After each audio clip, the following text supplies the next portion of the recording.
Բարի տեսանք, սիրելի Աստծո ժողովուրդ, ուրախ եմ ձեզ տեսնելու։ Աստված թող օրհնի ձեզ։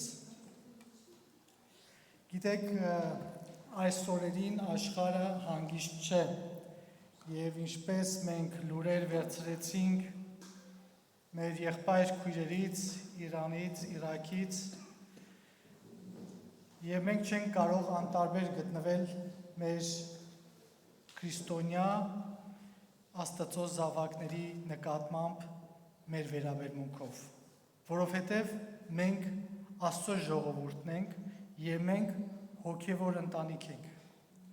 Իրենք հանդիսանում են մեր եղբայրները եւ քույրերը։ Եվ մեր պարտքն է, որպեսզի մենք մեր աղոթքների մեջ հիշենք եւ փորձենք իրենց կողքը լինել այնպես, ինչպես որ կկարողանանք։ Թող Աստված իրենց ուժ տա հաղթահարելու այս ժամանակահատվածը։ Սիրներ, գիտեք, այս ժամանակահատվածը մինչև զատիկ շատ եկեղեցիներ եւ շատ անհատներ ֆիզիկապես եւ հոգեպես պատրաստության ժամանակաշրջան են վերցնում ապաշխարությունով եւ մեղքի խոստովանությունով։ Սա առիթ հանդիսացավ, որպեսզի այսօր ձեզ հետ բաժնեկցվեմ մեղքի եւ մեղքի հետևանքների վերաբերյալ։ Ինչ ազդեցություն կարա ունենա մեղքը եւ նրա հետևանքը մեր հոգեվոր կյանքի մեջ։ Եվ կհիշեմ Եսայի մարգարության մեջ 6-րդ գլուխ, թե ինչպես Եսային հանդիպեց Աստծուն, թե ինչպես Աստված իր անձը հայտնեց Եսային եւ ինչ տեղի ունեցավ այն ժամանակ, երբ որ Աստված հայտնեց իր անձը Եսային։ Գիտեք, Աստված սուրբ է եւ ամբողջ Աստվածաշունչը հաստատում եւ խոսում է այդ մասին։ Եվ այն անձինք, որ հայտնվում են Աստծո ներկայության մեջ, այդ սրբության մեջ, անմիջապես գիտակցում եւ հասկանում են իրենց մեղավոր լինելը։ Եվ Եսային բացառություն չէր, Եսային այդ մարդկանցից մեկն էր, երբ որ Աստծո սրբությունը հայտնվեց իրեն, ինքը ասեց. ես մեղավոր մեկն եմ։ Եվ հավատում եմ, որ Աստծո ներկայությունը այսօր մեր մեջ պիտի խոսի մեզ, պիտի հանդիմանի մեզ, պիտի արդարացնի մեզ եւ ճշմարտության մեջ առաջնորդի մեզ։ Աստված սուրբ է, սիրելիներ։ Եվ ամեն մեղք խանգարում է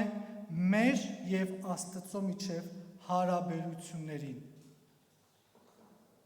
Աստված սուրբ է եւ մեղքը կարա խանգարի այն հարաբերություններին, ինչ որ մենք կունենանք Աստծո հետ։ Մեղքը միայն սխալը չէ, այլ մեղքը բաժանումն է Աստծոց։ Սա է վտանգավոր։ Երբ որ մարդը կարա բաժանվի Աստծոց, եւ դրա վառ տեսքը, պատկերը մենք կարող ենք տեսնել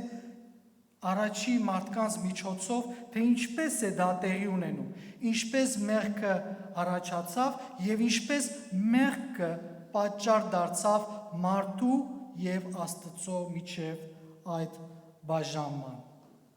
Եվ որն է դրա հետևանքները, ցավալի հետևանքները, նրա թողնված հետևանքները, երբ որ մենք կտեսնենք այն տառապանքը, այն ցավը, այն դժվարությունները, ինչ որ կթողնի մեղքը իր հետևանքներով։ Դրանք ուղղակի սարսափելի են։ Երբ որ դու փորձում ես հասկանալ եւ տեսնել, թե ինչ տեղի ունեցավ եւ ինչ հետևանք թողեց մեղքը մարդկության պատմության մեջ, այսօր այդ մեղքը ինչ է տալիս եւ ինչ հետևանք է թողնում, ուղղակի սարսափում ես։ Ուղղակի դու մտորում ես, թե ինչպես պետք է մեկ ոչ շուտ ազատվել այդ իրավիճակից։ Գիտեք, մեղքը կարա լինի եւ նմանվի քաղցր մի պտղի, երբ որ ինձ եւ քեզ կարա հրապուրի։ դրա գեղեցկությունը, դրա հաճույքը, դրա տեսքը, առաջի հայացքից, ինչպես կրկին պետք է վերադառնանք առաջի մարդուն և տեսնենք, թե ինչպես դա տեղի ունեցավ, երբ որ նրանք հրապուրվեցին այդ գեղեցկությունից, և ահա մենք տեսնում ենք դրա հետևանքը մեղքը։ Մեղքը դա ծանր բեռ է, սերունդներ։ Մեղքը դա ծանր բեռ է և մենք դա տեսնում ենք Սաղմոս 42-ում, երբ որ Սաղմոսի հեղինակը խոսում է հետևյալ մտքի շուրջ։ Նա ասում է. «Նա ինձ հանեց կորստի հորից, տղմալից ցեխից և իմ ոտքերը կանգնեցրեց վեմի վրա»։ Նա ինձ հանեց կորստի հորից։ Ինչ է նշանակում հորը, ինչ է նշանակում փոսը, ինչ խորհուրդ ունի։ Դա ներկայացվում է մահվան մի եզր, անհուսալի և դժվար խորը միտեղ, որտեղ մարդը կդժվարանա դուրս գալ այնտեղից։ Երբ որ մարդը ինքը իրմով, իր ուժերով չի կարող դուրս գալ այդտեղից, այդ իրավիճակն է փորձում Սաղմոսի հեղինակը ներկայացնել փոս և հոր խոսելով այդ մասին։ Գիտեք, հին կտակարանում փոսը հաճախ կախված էր և հասկացվում էր մահվան աշխարհի հետ։ Միտեղ, որ մահվան եզրն է արդյոք դու պիտի մահանաս։ Ալ ավելի, երբ որ խոսում են հեղինակները այս մասին, նրանք պատկերացնում են այդ հորը փոսը ներկայացում է այնտեղ, երբ որ մարդը հուսահատ վիճակի մեջ է, այլևս նա հույս չի տեսնում, այլևս նա հույս չունի, այլևս նա ելքը չի տեսնում։ Այդ իրավիճակի հետ են ներկայացնում այդ փոսը ասելով։ Ես չգիտեմ դուք հանդիպել եք մարդիկ, որոնք անհույս վիճակի մեջ են, հուսահատված, կատարյալ հուսահատված վիճակի մեջ են։ Գիտեք, նրանց մտքի մեջ անցնում է ինքնասպանությունը, ինքնավնասումը, չգիտեմ, ահավոր բաներ կարա անցնի անհույս եղող մարդու մտքով։ Եվ ահա հեղինակը, երբ որ ասում է, թե նա ինձ հանեց այդ հորը փոսից, այդ գաղափարի շուրջ է ինքը մտածում։ Երբ որ նա շարունակում է ասել, թե տղմալից ցեղ, դա այն վայրն է, սիրելիներ, երբ որ դու այդ վայրի մեջ ես և դու շարժվում ես այդ տղմալից ցեղի մեջ, դու ավելի ես խորտակվում։ Դու չես կարող այնտեղ կանգնել, դու չես կարող այնտեղ քայլ անել։ Դա մի իրավիճակ է, որտեղ դու երբ որ փորձես նույնիսկ շարժվել այնտեղ, դու ուղղակի ավելի խորը կգնաս, ավելի խորը կգնաս։ Մեղքը դա ծանր բեռ է, որից որ պետք է ազատվել, ծանր բեռ։ Եվ այս իսկ պատճառով է Տեր Հիսուս Քրիստոս Մատթեոս 11:28 համարի մեջ ասում հետևյալ խոսքերը. «Ով բոլոր հոգնածներ և բեռնավորվածներ, ինձ մոտ եկեք, և ես հանգիստ կտամ ձեզ»։ Հիսուս այս խոսքերը հայտարարեց այն մարդկանց համար, ովքեր որ այս ծանր բեռը իրենց ուսերին կրում են։ Ես հիշում եմ մի պատմություն, որտեղ որ պատմում է հետևյալի շուրջ։ Պատմում է, որ մի կառապան, կառքի վարորդ, անցնում է մի ճանապարհով եւ հանկարծ ճանապարհին նկատում է, որ մի մարդ ծանր բեռ իր ուսերին գնում է։ Խղճում է այս մարդուն եւ փորձում է կառապանը, այս վարորդը վերցնել իրեն հետ այս մարդուն, որովհետեւ տեսնելով այդ ծանր բեռը,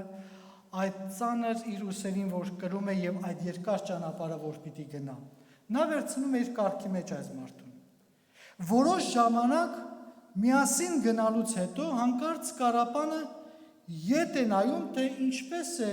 այս մարդը, ինչ վիճակի մեջ է, արդյոք լավ է ամեն բան։ Նկատում է, որ սելիներ այս մարդու ուսերին այդ բեռը ուսերին է դրված եւ ինքը այդպես է նստած կառքի մեջ։ Եվ հարցնում է այս մարդուն. եղբայր,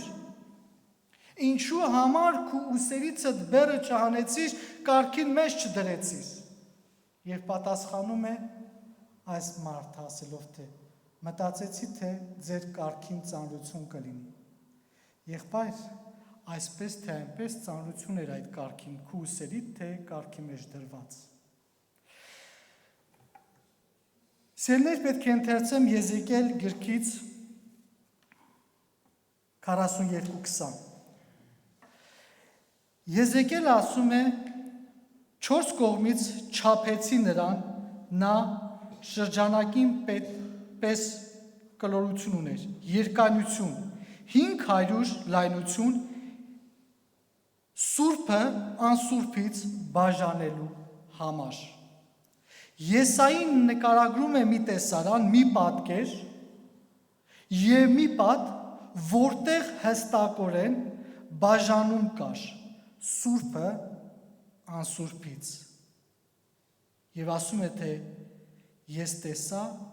որ բաժանում է սուրբը անսուրբից։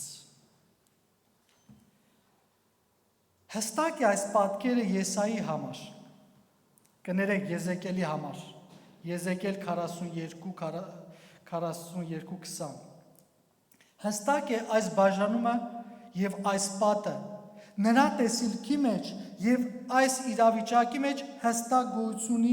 մի պատ, որտեղ սուրբը անսուրբից բաժանվում է։ Հարց ինձ եւ քեզ. արդյոք մեր հոգեվոր կյանքի մեջ հստակորեն բաժանում կա սուրբը անսուրբից, թե ամեն բան խառնված է իրար։ Չի կարող այսպես լինի, չի կարող ուղղակի, չի կարող սուրբը եւ անսուրբը խառնվել, հստակորեն բաժանում գոյություն ունի սուրբը անսուրբից։ Եվ ուզում եմ հարցնել, թե մեր հոգևոր կյանքի մեջ արդյոք հստակորեն այս բաժանումը կա, թե ոչ։ Ի վերջո վերադառնում եմ իմ հիմնական ասելիքիս։ Այս ամեն իմ ներկայացրածս այս համարի շուրջ էր, ինչ որ հիմա պիտի ընթերցեմ։ Եսայի մարգարության առաջի գլուխ 18 համարը։ Հիմա եկեք ու վիճաբանենք, ասում է Տերը. եթե ձեր մեղքերը կրկնակի կարմիրին պես լինեն, ձյունին պես պիտի սպիտակեն, եթե նրանք որթան կարմիրի պես լինեն, ածրին պես սպիտակ պիտի դառնան։ Ամեն Աստծո խոսքին։ Ինչի մասին է խոսում եւ ինչ է ուզում ասել այստեղ Եսայի մարգարության առաջի 18 համարը։ Ինչ իրավիճակ էր։ Ինչ իրավիճակում ծնվեց այս խոսքերը։ Որն էր իրավիճակը, երբ որ խոսվեց այս խոսքերը։ Եսայի մարգարության առաջի գլխի մեջ մեղադրական դատական ճառ է հնչում։ Եվ Աստված հստակ խոսում է ժողովրդին, ավելի հստակ խոսում է Հուդային եւ Երուսաղեմին, ինքը մեղադրելով այս ժողովրդին եւ ինքը ներկայանալով որպես դատավոր։ Փորձեք ձեր մտքի մեջ պատկերը կառուցել։ Աստված Եսայի մարգարության առաջի գլխի մեջ խոսում եւ ներկայանում է ժողովրդին ինքը որպես դատավոր եւ դատավարում ժողովրդի հետ։ Եվ տեսեք ինչ մեղադրանք է ներկայացնում ժողովրդին։ 18 համարից առած 14-15 այս համարների մեջ մենք տեսնում ենք, որ Տերը շատ խիստ է խոսում ժողովրդին։ Նա ասում է. ձեր զոհաբերությունը ինձ զզվելի են։ Ձեր ձեռքերը արյունով լեցված են։ Ձեր աղոթքները ես չեմ լսելու։ Որքան խիստ է Տերը խոսում ժողովրդին։ ուղղակի ահավոր է, երբ որ դու պատկերացնում ես, երբ որ դու մինչև 18-րդ համարը ընթերցելով դու փորձում ես հասկանալ Աստված որպես դատավոր եւ դատ է ներկայացնում, ուղղակի սարսափելի է։ Այս ժողովրդի վիճակը այսպիսին էր։ Ժողովուրդը ինքը մտածում էր, թե իր զոհաբերություններով հաճեցնում Աստծուն, բայց այդպես չէր։ Ինքը մտածում էր, թե իր աղոթները հասնում են եւ պիտի պատասխանեն, բայց իրական չէր։ Ինքը պատկերացնում էր, թե անմեղ է եւ մեղավոր չէ, բայց Տեր ասում է, թե քու ձեռքերը տարյունով լեցված են։ Սարսափելի մեղադրանքներ։ Եվ հենց այս ժամանակ է, որ Սելիներ հնչում է 18-րդ համարը, այս ծանր մեղադրանքներից հետո հանկարծ հնչում է 18-րդ համարը, որը շրջադարձային մի պահ է, ուղղակի շրջադարձային մի պահ։ Ինչ է ասում նա։ Հետևյալ խոսքերն է նա հնչեցնում։ Եկեք վիճաբանենք։ Ինչ է նշանակում սա։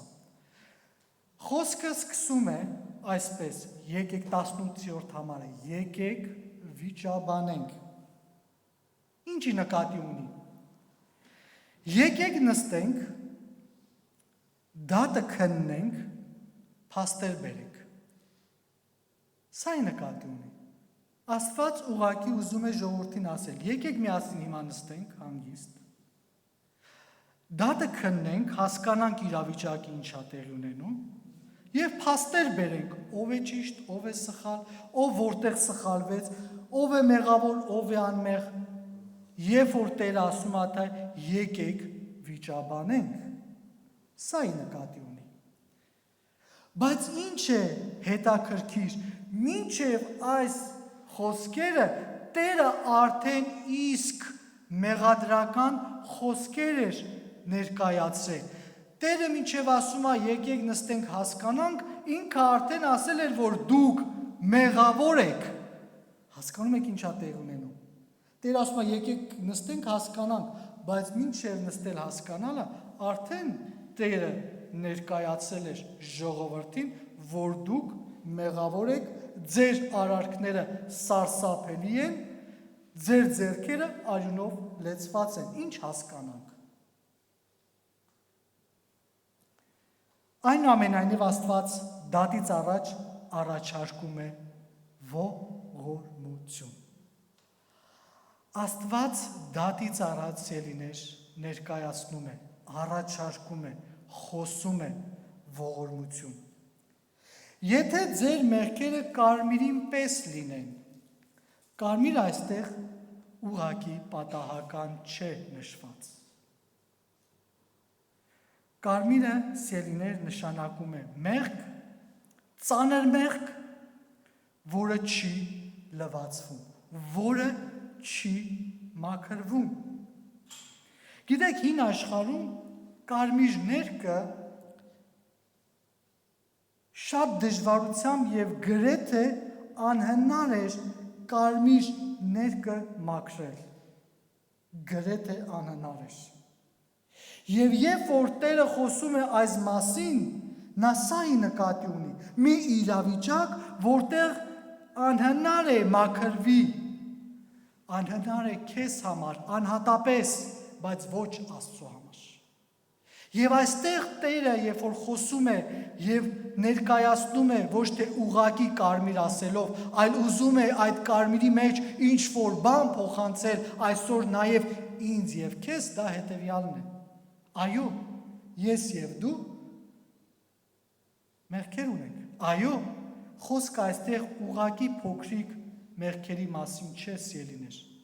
այլ խորը արմատացած մեղքերի մասին է։ Խորը արմատացած մեղքեր, կապանքներ, որոնք ուղակի մեզ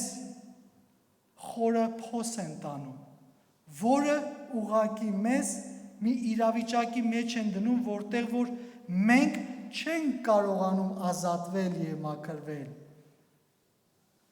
որտեղ որ մենք չենք կարողանում սուրբը անսուրբից տարբերել։ Եվ այստեղ ուղղակի Տերը խոսելով ի նկատի ունի այդ խորը արմատացած սխալները եւ մեղքերը։ Եվ հենց այստեղ է ցնցումը, շարժումը, ձյանպես պիտի սպիտակեն։ Հասկացաք Տերը ինչ է անում։ Այն կարմիրը, որ մարդիկ մտածում են, դա չի կարող մաքրվել, Տերը ասում է, ձյանպես պիտի սպիտակեն։ Սիրելիներ, երբ որ մենք մտածենք, թե այս ժողովրդի պես, Տերը ասում է, ձեր մեղքը կարմիրին պես ահավոր են, որտեղ որ չի մաքրվում, այն էլ ձյանպես պիտի սպիտակեն, դա անհնար է։ Դա մարդկայնորեն չի կարա տեղի ունենա։ Մարդիկ գիտեն, որ իրենք իրենց ուժերով չեն կարող կարմիրը սպիտակ դարձնել։ Ավելի, եթե դու ձյանպես սպիտակեցնես, չի կարող լինի։ Դու քո ուժերով չես կարող դա, անհնար է։ Ուղղակի անհնար է։ Դա մի բան է, որ պիտի Տերը անի։ Դա մի բան է, որ պիտի թույլ տաս Տերը անի։ Ձյանպես պիտի սպիտակեն։ Այստեղ Տերը շրջադարձ է կատարում, ասելով, թե այո, երբ որ կան այդ կապանքները, այդ մեղքերը, այդ սխալները, որտեղ որ դու տեսնում ես, քո ուժերը չի բավականացնում դուրս գալու։ Ձյանպես պիտի սպիտակեն, Տերը կարա դա ամբողջովին վերափոխել։ Տերը կարա դա ամբողջովին վերափոխել։ Ուշադիր եղեք, մեղքը չի ժխտվում։ Աստված ասում է, որ կա այդ մեղքը, եւ Աստված ասում է, որ այդ մեղքը ուղղակի սարսափելի է։ Ուղղակի այդ մեղքը սարսափելի է։ Աստված պատրաստ է ներելու, ոչ թե պարզապես պատժելու։ Սիրելիներ, Աստված ներում է առաջարկում, ոչ թե պատիժ։ Նա ինքն է առաջարկում երկխոսություն, ասում է, եկեք երկխոսենք, եկեք նստենք, եկեք հասկանանք, եկեք ծանր եւ թեթև անենք, եկեք հասկանանք ինչ է վիճակը եւ լուծում գտնենք։ Տերն է առաջարկում երկխոսություն։ Սա ցույց է տալիս, որ Աստված եւ Աստծո նպատակը վերականգնելն է եւ ոչ թե ոչնչացնելը։ Աստծո նպատակը ոչնչացնել չէ, Աստծո նպատակը վերականգնելն է։ Եթե հաջորդ համարները մենք տեսնենք 19-20 համարները, նա խոսում է հետևյալի մասին։ Նա ասում է հաջորդ համարներում. Եթե հնազանդվեք, կկենդանանաք, եթե մերժեք, կկործանվեք։ Հստակ։ Տերը 18 համարից հետո հստակ խոսում է, ներկայացնելով իրավիճակը, խոսելով իր ողորմության մասին, խոսելով, որ անհնարինը Տերը հնարավոր կդարձնի, ազատագրվեք Տիրոջով այդ ամենից, եւ նա շարունակում է ասել. Եթե հնազանդվեք, չեք կործանվի, եթե չեք հնազանդվի, ուրեմն կկործանվեք։ Այսինքն, սա ներում է եւ ներման հրավեր է։ Սա ապաշխարության հրավեր է ամեն մեկի համար։ Դեռ ներում չկա, ուշադիր եղեք, հրավեր է ապաշխարության, ներում ունենալու համար։ Ներումը կլինի եւ կգտնվի այն ժամանակ, երբ որ մարդը կարձագանքի այդ իրավիճակին, երբ որ մարդը քայլ կանի ազատագրվելու այն խորը իրավիճակներից, մեղքերից, որտեղ որ ճահճին եւ խորը փոսին կնմանվի։ Բայց այստեղ ցույց է տրվում Աստծո սերը, ողորմությունը, նա չի ուզում պատժել, այլ նա ուզում է ներել։ Եվ երկու համար շատ արագ առակացից եւ պետք է վերջացնեմ։ Աստված երկու ճանապարհ է առաջարկում։ Փրկության եւ մյուս ճանապարհը սելներ դատապարտությունն է։ Աստված առաջարկում է ճանապարհ փրկության։ Առակաց 16:25 ասում է. ճանապարհ կա, որ մարդուն շիտակ է թվում, բայց նրա վախճանը մահվան ճանապարհն է։ Ճանապարհներ կան, որ մեզ ճիշտ են թվում, բայց նրա վախճան ասում է մահվան ճանապարհներն են։ Իմաստություն պետք է ունենանք հասկանալու մեր այսօրվա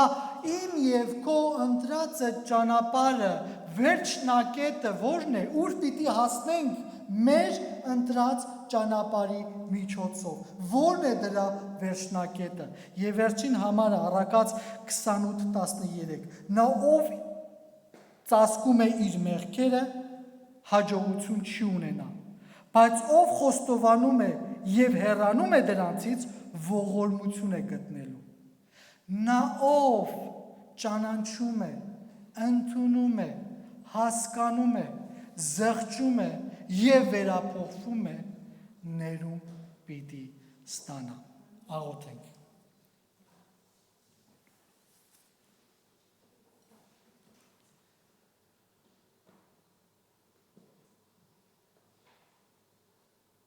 Շնորհակալ ենք Բարձրյալ Աստված, Հայր, Որդի եւ Սուրբ Հոգի։ Շնորհակալ ենք Տեր, որ քեզ ունենք եւ հավիտենական կյանք։ Շնորհակալ ենք, որ քո այդունով մեր մեղքերին թողություն են գտել, Տեր։ Շնորհակալ ենք, որ դու մեզ ճանաչեցրել ես քո անունդ, քո սրբությունդ, քո արդարությունդ։